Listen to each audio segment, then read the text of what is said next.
vais tout de suite rentrer dans le concret de ce qu'a été notre action au Guizhou. Hein. Annie Bergeret-Currier en a déjà parlé un petit peu en introduisant des éléments de la culture Dong. Ici, je vais vous présenter rapidement ce qu'a été notre mission, qui a commencé par déjà plusieurs jours dans plusieurs villages Dong où nous n'étions pas allés et certains où nous étions déjà allés l'année dernière. Hein. Pour aller à la rencontre directement des habitants, comme ici à Zhejiang, chez l'habitant, pour écouter de la musique sur ces instruments que vous retrouverez ce soir, hein, la vielle à 2 cordes, jambe de bœuf ici, et puis le pipa. Alors on note déjà que, par exemple, ces musiciens ne chantaient pas dans les mêmes modes musicaux que les musiciens de Dimen. C'est le même instrument, mais ce n'est pas la même échelle de notes, par exemple. Donc on voit déjà qu'à l'intérieur de la culture Dong, il y a des pratiques d'échelles musicales différentes. Hein. Donc là, le soir à la veillée, avec toujours ce qu'on disait, un travail de chœur que vous n'aurez pas ce soir, puisque ce sera un duo simplement, il n'y aura pas ou peu de polyphonie, mais entre les hommes et les femmes qui chantent. Hein. Ça, c'est important, cette notion de groupe. Même s'il y a des duos, il y a essentiellement une pratique de groupe. Ici, à Zhaidang, dans ce village, ça a été de nombreuses fois, on est accueilli par tout le village. Ça, c'est très émouvant, c'est très, très respectueux. Hein. Et dans la tradition, on barre la route à celui qui est étranger au village.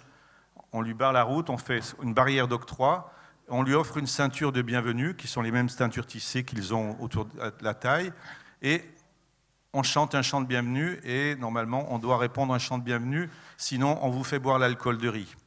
Vous ne devez pas toucher la tasse, hein. Et même si vous chantez, vous buvez l'alcool de riz de toute façon. Hein. Voilà. Hein. Donc là, ici, c'est tout le village qui nous a accueillis. Sous la tour du tambour, tout le village a chanté, toutes les générations, parfois une par une, les enfants, les adolescents, les jeunes femmes et les anciens, 4 types de chants, et ensuite tout le monde qui chante ensemble. Ici, l'intérêt et le but de notre mission, c'était de faire se croiser aussi nos traditions, de dire que nous, on a perdu nos traditions en France, mais il en reste quelques traces. Donc, avec Stéphane Méjean et moi-même, on a joué donc des musiques de Rhône-Alpes, notre région, des musiques d'Ardèche, sur des instruments qui sont maintenant des cornemuses qui sont du centre de la France, mais qu'on retrouve dans beaucoup de régions. Et là, avec une attention et une écoute incroyable qu'on a pu avoir de la part des villageois.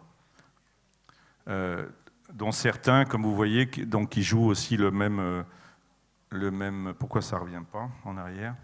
Ça y est. Hop, il faut attendre un peu. Qui chantent et qui jouent donc sur la vielle jambe de bœuf ici. Voilà.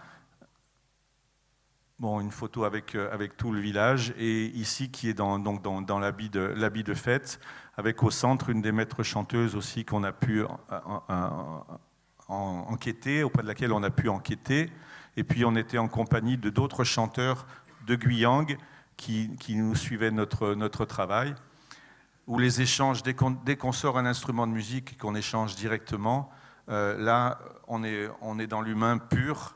Hein, et ça facilite toute la communication entre les cultures. Donc le travail aussi, c'était de noter les paroles des chants, et les thématiques et les paroles. Chaque fois, nous enregistrions pour collecter donc ces chants-là. Il y a bien sûr des femmes qui en savent plus, les maîtresses de chant, comme on le disait, mais les chanteurs eux-mêmes savent de qu'est-ce qu'ils chantent, donc ils sont aussi directement des sources d'informations. Donc Chunyan, qui est au centre, elle habite la ville et fait partie d'une troupe officielle de l'opéra du Guizhou, du Bureau de la Culture, mais qui a des racines Dong, nous a été d'une aide précieuse pour faire le lien sur les contenus des chansons.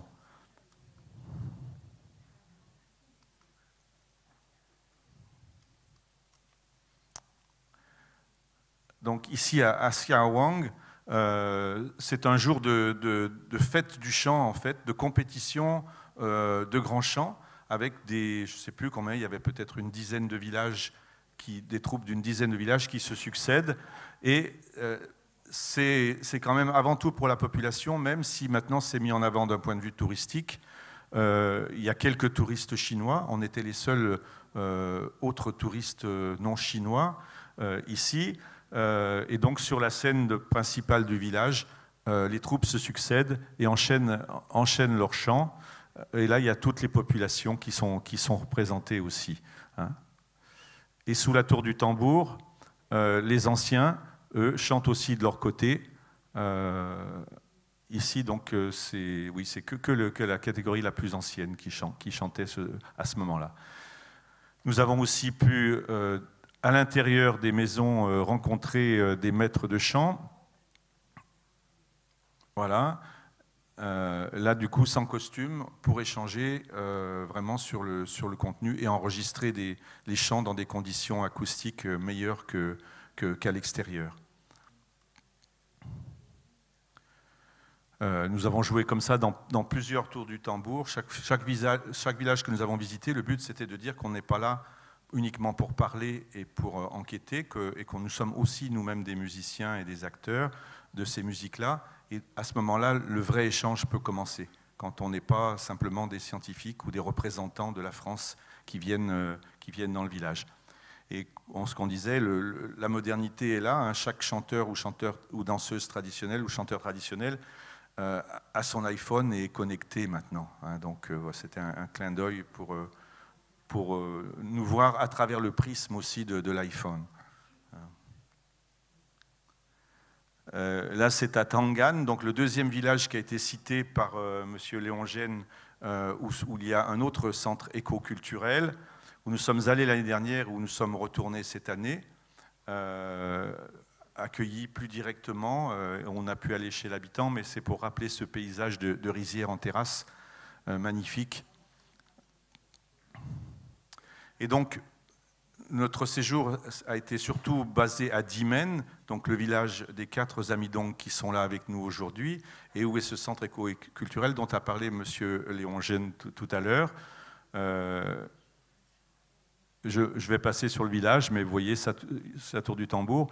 Rapidement, ce qu'on peut dire aussi, en creusant un peu d'un point de vue musical et du patrimoine immatériel, c'est qu'indépendamment on a vu le pont de la pluie et du vent, comme celui-ci, là c'est l'équipe qui nous accompagnait avec des chanteurs officiels et un chanteur populaire, celui qui a la casquette, c'est un chanteur de variété, hein, qui est aussi mandaté par le Bureau de la Culture pour voir comment créer les Français. Puisque la créativité n'existe pas. On n'a pas travaillé directement avec eux, mais ils nous accompagnaient en gros pour voir comment est-ce qu'on faisait. Hein. Et c'était donc pour eux une formation que de nous accompagner dans cette résidence. Hein. Et puis des compositeurs lyriques, un guitariste, voilà. Mais nous n'avons travaillé qu'avec 2 chanteuses dong qui sont à droite, ici, qui étaient d'origine dong et qui avaient raconté leur expérience de jeunesse, et une ayant aussi fait du collectage.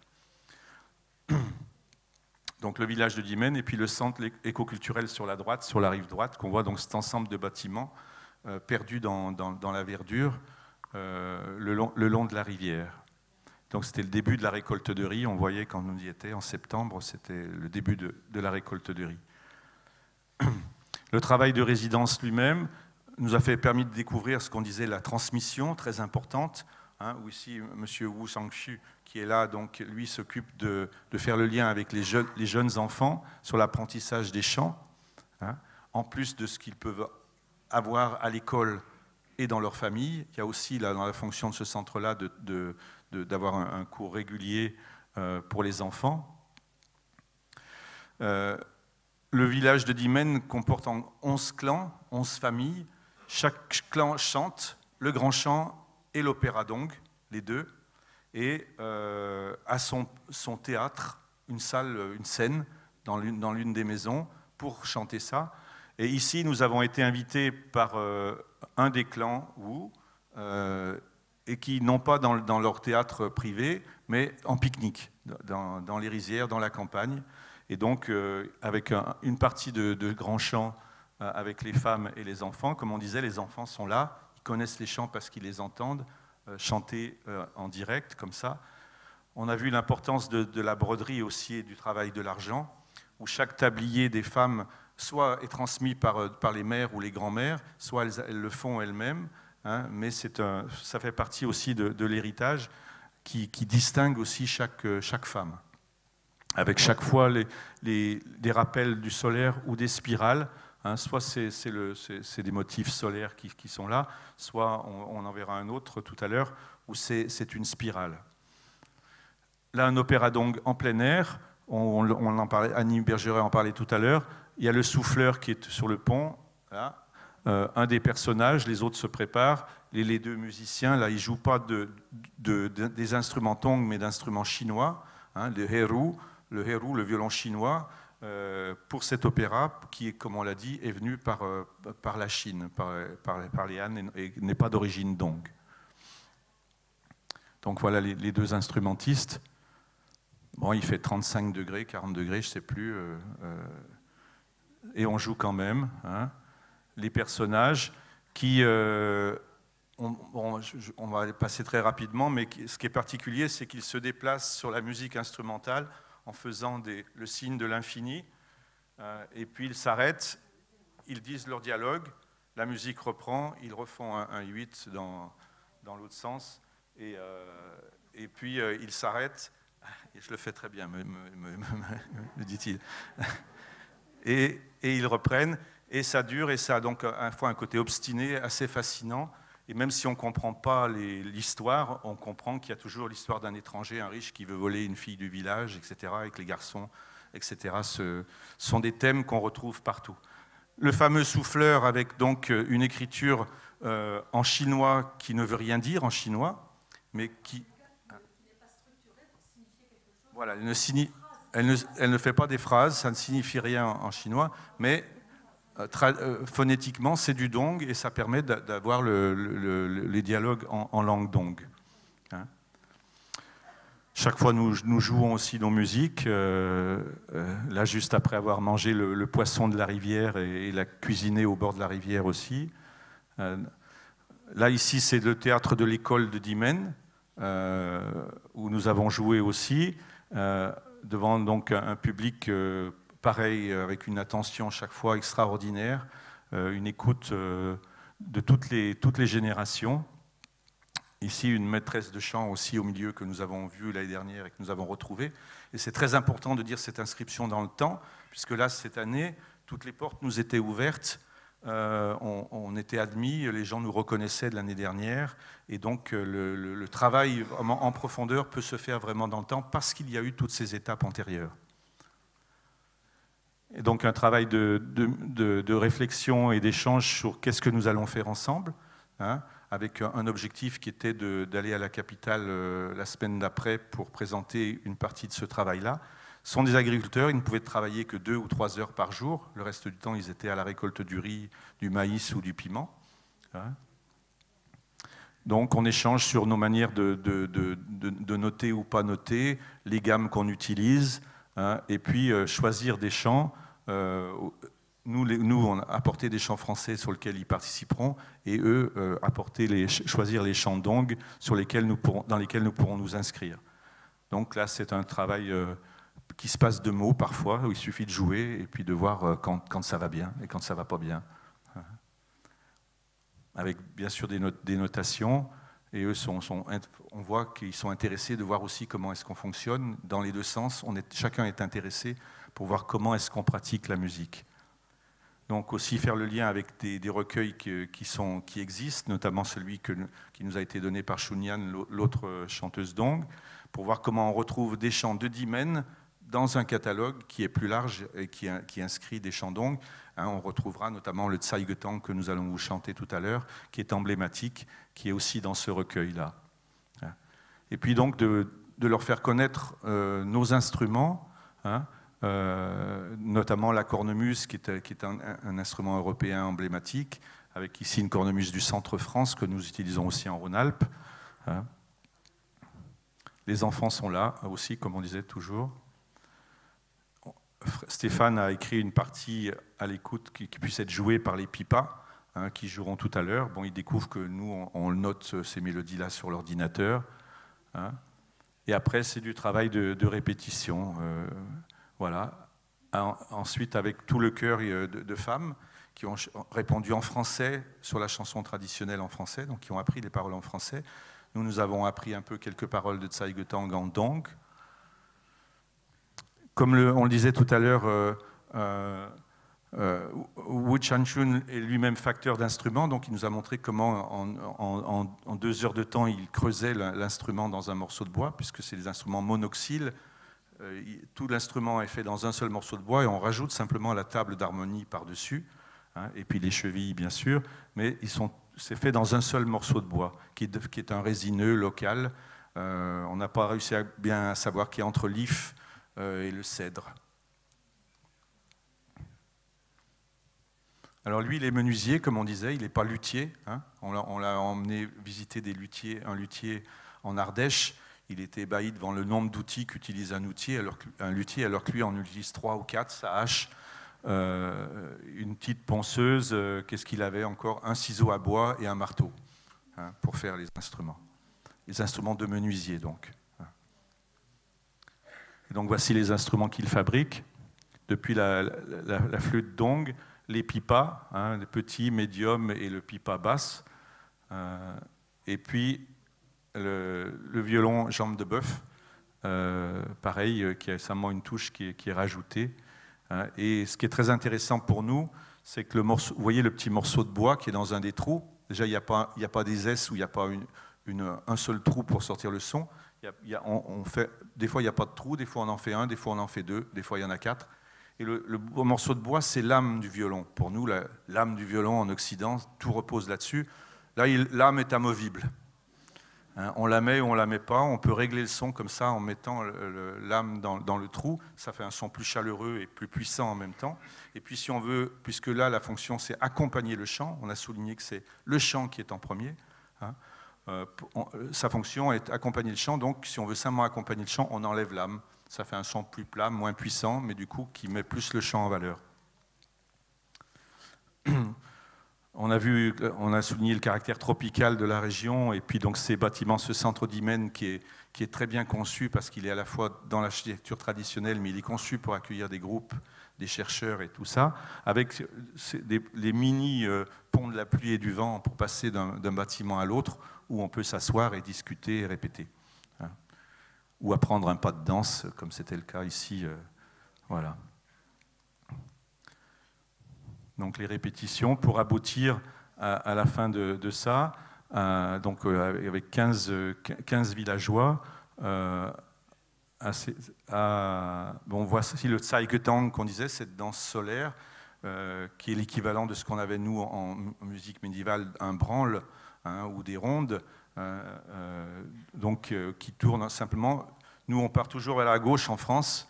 Eux, le nord, c'est le sud, donc ils partent vers la droite en Chine. C'est la seule différence. Et ce qu'on disait, le contenu, les paroles surtout, qui ont un lien direct, qui évoquent directement les liens avec le spirituel, avec le ciel, avec la nature, alors que nous, nos branles ne parlaient pas de ça. L'Église étant passée par là. Chunyan, donc, du Bureau de la Culture de l'Opéra du Guizhou, hein, qui a gardé quand même ses racines et avec laquelle nous avons travaillé. Là, c'est pour montrer la capitale Guiyang, avec sa partie ancienne, et là, c'est notre réunion de bilan avec le Bureau de la Culture et M. Wang, M. Wang Hongguang à droite, et puis Cécile Louwei du WITRAP, donc de l'organisme de Shanghai. Donc vous avez vu que nous avons eu une réunion de bilan tout à fait agréable aussi. Et ça veut dire aussi qu'on est très très bien reçu, tout le monde l'atteste, on est très très bien reçu en Chine, et on aimerait les recevoir à la hauteur à laquelle ils nous ont reçus aussi, ce qui n'est pas toujours possible en France. Voilà, on termine par le concert à Guiyang pour voir toute la troupe qui est ici.